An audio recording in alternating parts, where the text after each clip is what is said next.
Brace yourself for a tsunami of financial wisdom and glitter energy as Wave, the self-proclaimed financial badass, crashes on the scene of Teen Minds Redefined. Wave, welcome to the podcast. Woo-hoo, thank you. I am so excited because, the polar opposite for me of money and then energy is like, it drains me. So, learning about you and getting to know you and the other ways we connect, your energy is amazing. So you have to bring some energy into this whole financial world, I guess we would say, just that financial world. So Let's start with, what's your mission here and why is it so important? Definitely my mission. I like to let everyone know that we don't have to live in isolation or fear anymore. We are having fun with our money. We're falling in love with our money. It represents our heart, our passion, everything we do, and all our hang-ups. We're over it. This is a new life, new worlds, and we're ditching the old, victim, the money's coming for us, and we're gonna just embrace what we can with what we've got, which I realize can be complicated. So we want to focus on fun. We want to maximize fun and see what we can get away with. I love it. And I'll tell you, here's my money story. Growing up, it was never talked about. I would never know what my parents paid for their house or their mortgage or their car. It was none of anybody's business. It was just a very, very private matter. And growing up, I never asked for money. I never asked for things. And it was celebrated. Oh, what a good girl. She never asked for money. And I would literally go to school without lunch money because I didn't want to ask for it. My parents were fine. Yeah. Had no problem giving me lunch money, but there was something about this block with me. It was like, I can't ask for it. I can't ask for it. So I totally, your energy around this just really attracted me, because how many other people are feeling like money just makes me feel sick to my stomach. Mm-hmm.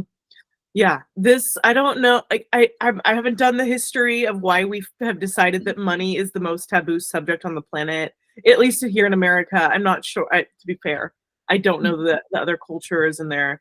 I'm told that my dad's from Sweden, and I'm told that there it's much more freely talked about. But here, right, we have all these deep hangups. People would rather share some really other crazy things with me than their money. And there's just, I get it, because the feelings are deep. I have felt the guilt, shame, and fear.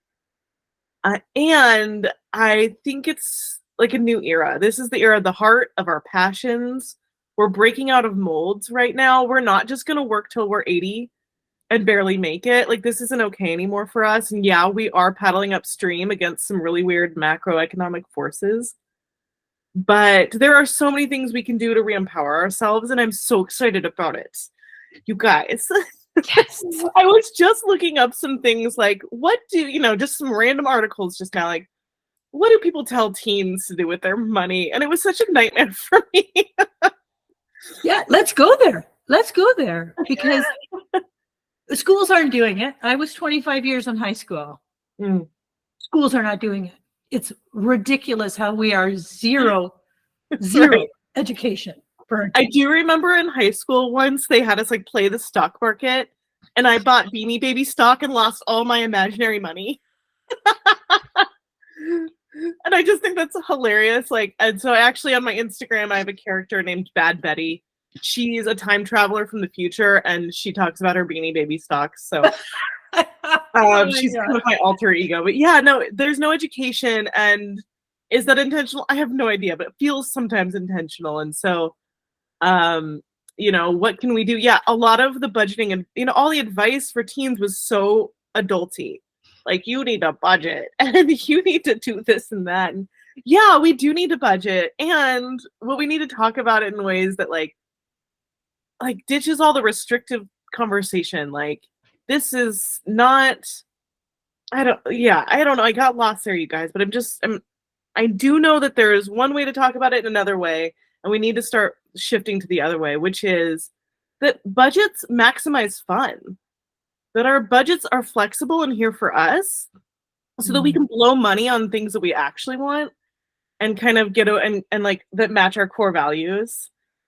Versus like you need a budget so you can do this and that and you know like literally not do anything you ever want. And so can you see the contrast there? Oh yeah, and I can see all that harsh energy that comes with that. Like oh, gross. Like no wonder we all feel this way. Some of us older. I'm a millennial. I know like my parents had a lot of hangups too, and almost all my clients come to me and they're like, "Well, my this is how my parents did it, and now I have all these issues." Which I'll thank you parents, because you know what? Of course we have issues that come with that. That's what we're supposed to be having. Mm-hmm. Yep. Some kind of contrast and growth, so that's fine. And I think I'm really excited for people to, like all of us, to go along on this journey. We're learning so much from like our younger generations. You know, they're talking about money on social media. It's becoming super normal for them. Yep. And so I love that, like like people are talking about money more and more. It's great. It really is. And I think like how do you feel about things when we're talking about things at home, like allowances or paying our kids for chores or or just or education or so when my kids were growing up, my kids are both millennials. I think my son's on the edge of Gen Z. I don't know. But when they were growing up, if they really wanted something, they had to come up with half. Mm-hmm. Didn't matter what it was, dirt bike, drums, they had to come up with half, and then we would come up with half. Because I feel like if you have not invested in something, then you're not invested in something. True. But I wonder too, like people have very different, thoughts around, well, I had kids, so I should pay for my kids, or my kids should earn everything, or here's your allowance for doing chores in the house that you live in. So how do you feel about that financial exchange with kids and parents? Yeah, good question. Like kind of some of those decisions are so internal and I just want to respect them. At the same time, right, I am only a cat parent, you guys, so please forgive me. But I do know I'm one of 5 kids, and it's like it wasn't what they taught me, it was what they were doing, right? So I watched my dad and I watched my mom. And I think there is this component where I think building skills and education like within your family is so healthy, however you choose to do it. Mm-hmm. And just that gentle reminder that like parents should also, or anybody should be going through that kind of revolution inside their hearts around how they're managing their money. How are they taking care of themselves? Yeah. And I actually come from a worldview or a community called the financial independence community. And technically it's the second part is retire early. It's called financial independence, retire early. It's the FIRE community. Yeah. And what it says, if you start investing $100 at 18, you will have like millions of dollars if you were to work till 67. You can actually retire at 42. Now, does anyone actually retire at 42? No. We then have access and freedom and ability and choice to live our purpose. So what I tend to recommend is people just really start early, and it doesn't have to be investment in the market. It could be investment in a small business. It could be investment in a real estate opportunity. But the sooner you start, the compounding interest is gold. And what I wish someone had told me was that sooner, because I didn't realize it until I was 32. No, I could literally start pouring in, I think it's like $1,000 a month from 32 on. And this 18-year-old who started with 100 and stopped at 32 will still have more than me. Wow. Right. And so starting now and I have a lot of families that I help they've actually got Roth IRAs for their children. There's just this education piece. And I just want people to know that I don't know if the word is correct, the zeitgeist is not necessarily like working at the same company forever for a pension. That right, we know that that's not true anymore. Mhm. Like my grandparents, they, we don't have pensions anymore. We don't have corporate loyalty. So we really have to start considering how we can support ourselves and our communities. So this isn't like a bootstrap situation where everyone's just gonna stay quiet in their homes and bootstrap their way up. This is like social media. We're talking. We want to raise each other up together. Mhm. We want to be like isolation sucks, togetherness rocks, right? And Yeah. so from that fire community perspective, I'm hoping to bring like illumination to how you can kind of start early and not suffer later, if that makes sense.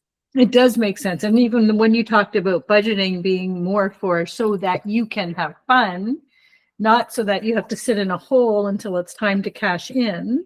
Yeah. Like talk about the budget piece, like especially when we're talking about like filling that gap that the schools aren't doing. If you're at home talking to your kids about the financial piece, like what are we budgeting piece? What are we saying that they're going to hear? Yeah. So, I mean, my budget, you guys, I just have some really funny line items that make me giggle. Like, I have my video game line item, right? Very important. And like I have these all towards the top of my budget. Most of us have digital budgets now, right? Mm. I'm a certified coach for YNAB, which is youneedabudget.com. It's kind of the gold standard of budgets online. I teach teens and young adults how to use it all the time. They're so quick, and then they've got their budget, and we're putting all the emojis and all the unicorns and all the glitter at the top and all the fun things that you are ready to blow money on, right? And Yeah. I think there's a lot of value judgment, and it's like, well, you shouldn't be spending money on like this or that. I really believe you should spend money on whatever you want as long as you have your needs covered and you are paying your future self now. Mm. So let's say I make sure that let's say you're 18, you're putting $100 in automatic Yeah. withdrawal into some kind of account that's going to grow. As long as that's taken care of and your needs are met, go for it. Pick your passions. I don't care if it's purses or travel or whatever people think is junk. Yeah. So Mm.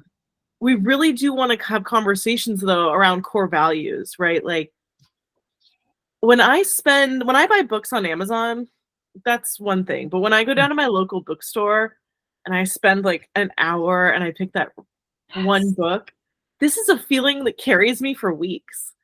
I'm like, this is my core value. I love my community. I loved spending time there. I felt community connection. I've got core values of love. So it just really fills my cup Mhm.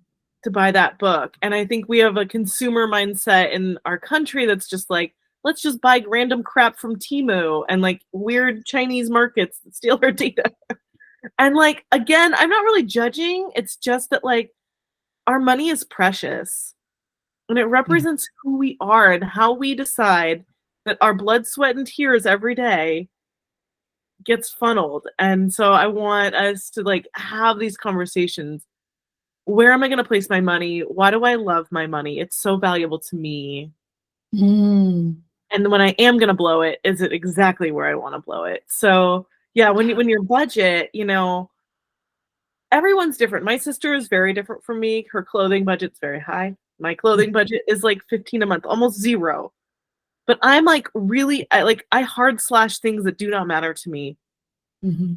Now some people like balance, but I think the younger generations are much more excited to really funnel money to what they love and a little less balance and a little more extremes. I don't need this. I don't need that, but I do need this.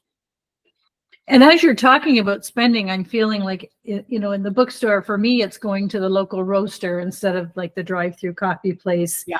Yeah. and having my coffee in there and people watching and, watching the pour overs. And it's an experience. It's an Yeah, you gave experience. me the And chills. Yeah. so to me, that's like for me, I'm separating that. It's like, oh, that's an experience for me. But actually, okay, I'm spending my money there. So that's a really good energy. It's like that turns my money into energy, good energy, as opposed to, oh, yeah, it kind of changes the perspective. It does. Yeah. There's a famous author. Her name is Vicki Robbins, and she just talks about like it's your life force. We don't know why in this 3D planet that all of who we are is like drilled down to this dollar bill thing. Mm-hmm. But really, it does represent our life force, our time, our health, and our small blip on this planet. And if we take it to that extreme, we start seeing our money as like a little more valuable than we saw it before. Yeah. Yeah, absolutely. And I feel like as we're as we're spending, and like you said, the independent book, like it's a ripple effect out. Yeah. As right, instead of just this coin and bills, like it is yeah, I just think a positive energy. And I'm trying to describe what I'm trying to say, and that is money. There was this thing about money, like money is evil, and money makes you this, and money makes you that. But you look around and you see hospitals that are paid for by someone who had a lot of money. Right. And all these organizations, like, I think if you look that way, you see what money can actually do. Yeah. Yeah. I love this. It's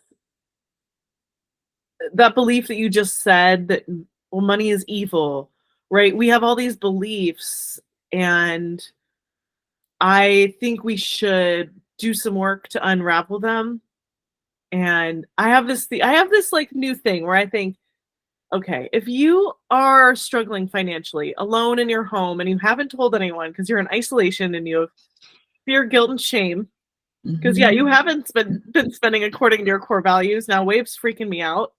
I really think you should invite your best friend over, or have bring a bunch of them over. There's champagne, and you have a whiteboard, and you present like, look, this is how I'm struggling. This is where I need help. I need support. Like, this is the new thing. Or with my best friend, I remember we came over to each other's houses and we reviewed each other's bank statements because we were like, what is going on? And this is how we uncover and bring light and love to our suffering at home alone. This whole bootstrap situation is kind of, I understand the ideal. It does feel good to boots. Like, I did this myself, but I just don't think that that's working for us anymore. So if you are having that panic, isolation, some people are arguing with their partners about it. It's the number one predictor of divorce. It's this huge thing. It's like, it's time to tell someone and get help. And if you like, I have a lot of clients who have kids, and like they're approaching their children like, look, we've actually got some debt. We're going to be pulling in the reins, but we're going to be doing some fun stuff. We had this new idea with, instead of going out to a really fancy dinner with the extended family, we decided we were going to do a frozen pizza contest at the house. And that's just, it's going to save money. It's going to help our goals, but it's even more fun. It actually hits our core values more of like fun, excitement versus going out. Right. So, there's just a lot to think about in terms of like, why are we trying to do this alone and struggling? And how do we get creative and come together? Yeah. And this day, my kids are 31 and 34. So with the way the economy is right now, like there's no way they're buying a house. There's no way. When I got out of high school, got my first job, bought a house. Like 1986, I bought a house for $85,000, and then I flipped it. Like, it was like so accessible.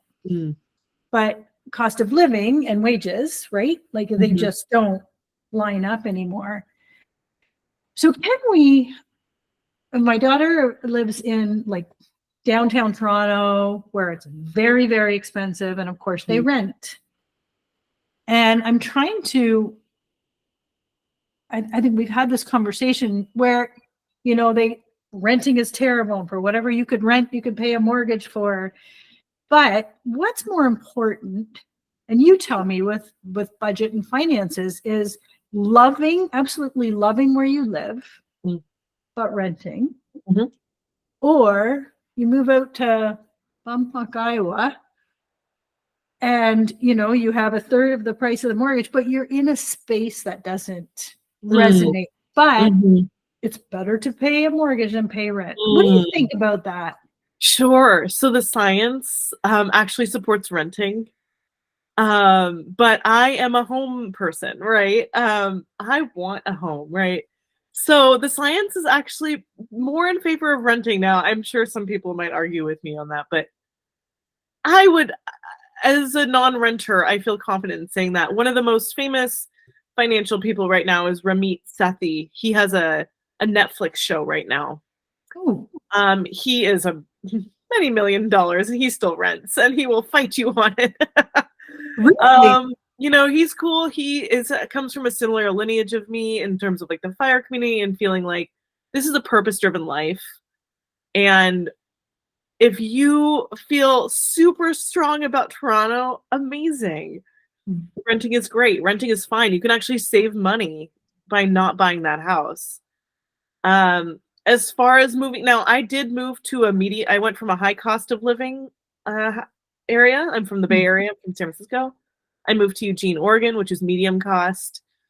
Um, there's a thing called geo arbitrage, which we talk about in the community, which is where you try to hack the system. Like maybe you can work at Google, but you can work remote in Mexico, right?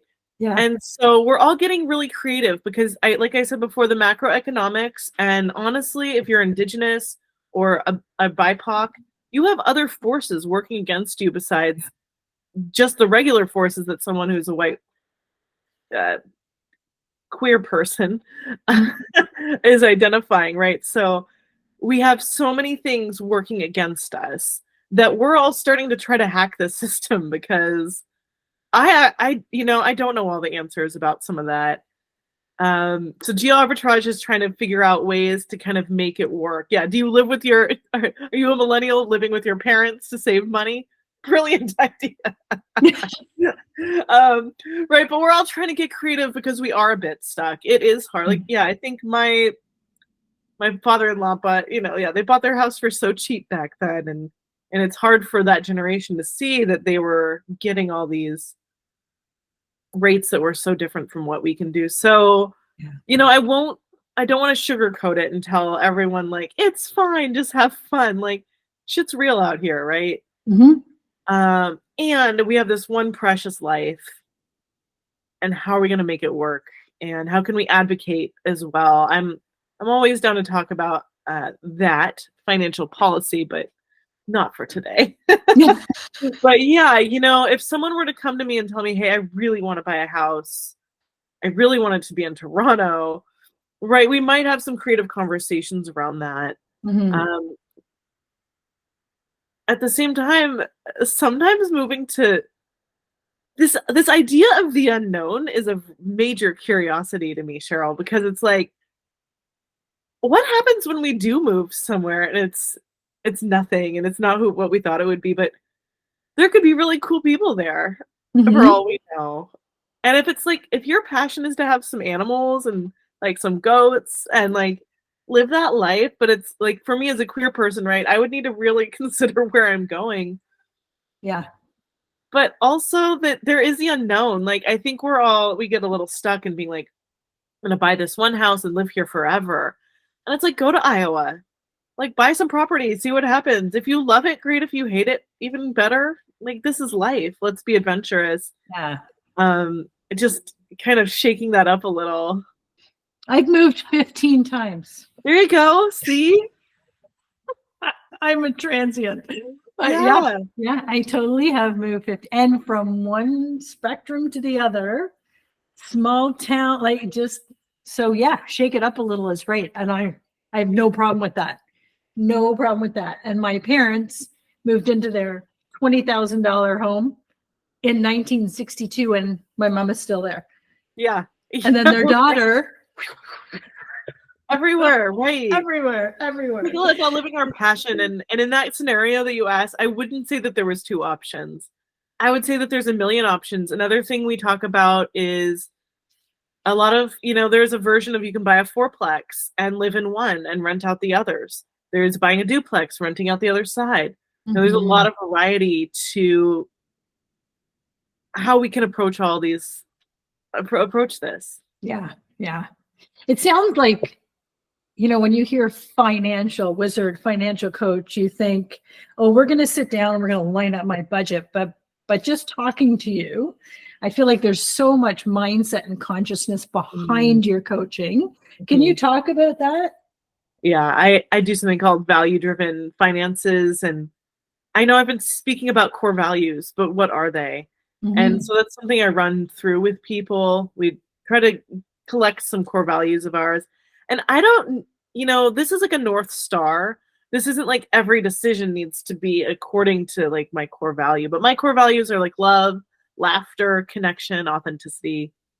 And so it's best, I'm happiest and most fulfilled, and I feel less existential angst when I kind of live according to these principles, right? Because some of the other sides of these are loneliness, fear, self-hate, the dark side. Like, I want to be my master Jedi, like be in with things that fill my existential cup. And, there's always going to be things that, what am I doing here? There's always this question. But yeah, so for me, I help people, let's unravel some financial beliefs, especially if it's between partners. That's a big one too. Yeah. Discover who we are as individuals, as a family, and then kind of start making decisions based on that. And yeah, we do budgets, and we also get creative. Like, where is it that we want to go? What are our dreams, and how can we get there? And a lot of us, myself included, it's scary to dream big because we do live in this really chaotic planet right now. Like, it seems unstable. And I just want to recognize and honor that. And also, we want to do it in a really supportive way. So it's sustainable, and that you have you've got cash and money that's going to support you if anything happens. That's a big one. Getting slammed by like a medical bill, right? So yeah. It's a safety thing for me too. Yeah. So you're aligning the value, you're stepping there first, aligning the values, and then bringing the money into it. Am I hearing that right? Ideally, that's how I would do it, because we're not robots, we're human. And if we were robots, the money would make sense. But I would say most people, we jump in on finances first, and then we realize that we have to go straight to figuring out what's the humanity behind it. So, what I do is I create a strategic map with everybody, and it's completely different. And it's rainbow colors, and it's beautiful. Of course. But this strategic map, this is no longer paycheck to paycheck. This is not like living like by the seat of whatever your shorts or whatever that phrase is. This is like an action plan where everything is going to make sense, because we're going to center our finances in our lives once and for all. And a small investment in something like this is like the forever kind of life. So again, this can be done. It doesn't have to be me. It can be another financial coach. It can be your best friend. And starting to read books and watching Ramit Sethi's show on Netflix and reading Vicki Robbins. But I think the key is that we're leaving isolation, the guilt, the fear, and the shame. I had so much shame about money I had spent, debt that I'd gone into. I went into $30,000 of consumer debt. I couldn't tell you where that went. I have an idea, but it's all gone, right? And so when I had to climb out of that, it's hard to deal with sometimes. Yeah. And that's okay. Yeah. So there's just, like I said, there's a lot of tricks and tips to it, right? There's travel hacking. There's geo arbitrage, like I get talked about. There's, all the real estate ideas. There's just ideas around doing your budget in a way that's actually fulfilling. I've seen people's budgets that they've shown me, and it's just like, where was the fun? when are we funding what we love? And I realize some of us are living on very tight budgets. So we've got to get creative there too to Mhm. figure out like how we can move forward. That's a stuck place that no one deserves to be in. And I think a lot of people feel like there is no hope. And I just want to provide that hope that I've seen it. We can do it. There's hope. Yeah, and the isolation piece I think is huge because of the shame, then you don't talk about it. And then you don't realize, like almost any issue, not just financial, but when you open up to somebody and they're like, oh my God, me too. Yeah. And I'm 2 steps ahead. So this is what I did. And this is Yeah. what they did. And then it becomes, oh my God, seriously? Why didn't Yeah. I do this before? Like it's just such connection and community is key for sure. I get that. And even talking about it, parents starting to talk about it at home, like now, talk about now. Talk about the debt you got into, talk about whatever, talk about your credit card issue. But if you're honest, then the kids can go, oh, they're watching you. Mhm. Always watching you. Yep. I think that's super important. Being open and honest just feels good to me. Yes. I wish that my parents, like that there had been some semblance of like, look at all the stuff with us, right? And like we made some mistakes, but we'd like you to like check those out and maybe make a different decision. And I just the starting early is so crucial. And most people that I work with, they don't even want to look. It is completely it's the level of panic is so extreme. And I get it. That's how I got into debt. I was like, whatever, it doesn't even matter. Not looking. Looking at even an APR percentage on a credit card, it can be really challenging. But once you look, it's worse when you aren't looking. It grows and grows and grows. Then we look and people go, well, yeah, all right, now what? So looking is such a big piece of it. That's actually usually the first step I ask people to go through is an audit. Like, let's just look at what happened last month in detail. Like, where did your money go? And that is a revealing process. There's sometimes tears or anger. But once we're over that hump, it's like, all right, let's move forward. Now what? Yeah. So first step would be look at the budget. What would be a couple of steps that they would, let's say at home, parents are like, okay, we're going to sit down. What are the 3 things you would say a parent should start with in these conversations? Sure. Yeah. I think there's resources out there. And again, it's like a language. I think like if I were to, it's a language thing. It's like, we're going to sit down. I'm already stopping us there. Like, I don't want to sit down. Yeah, that was bad. Sorry. No, you don't have to apologize. I'm sensitive too. I'm reactionary because I'm a wild and free spirit. I want to run around in the desert in my underwear. And the last thing I want to do, is have a budget. But so yeah, it is this conversation. Like, hey, let's sit down and do some dream casting. What are some dreams that you have? What are some visions that you've been thinking? Have you ever thought about like, right, what is like, maybe it's like trade school versus this major and like, how are we going to do that? Or have you ever started to think about putting some of your money into an account that'll grow with compound interest? Have you ever seen this online calculator?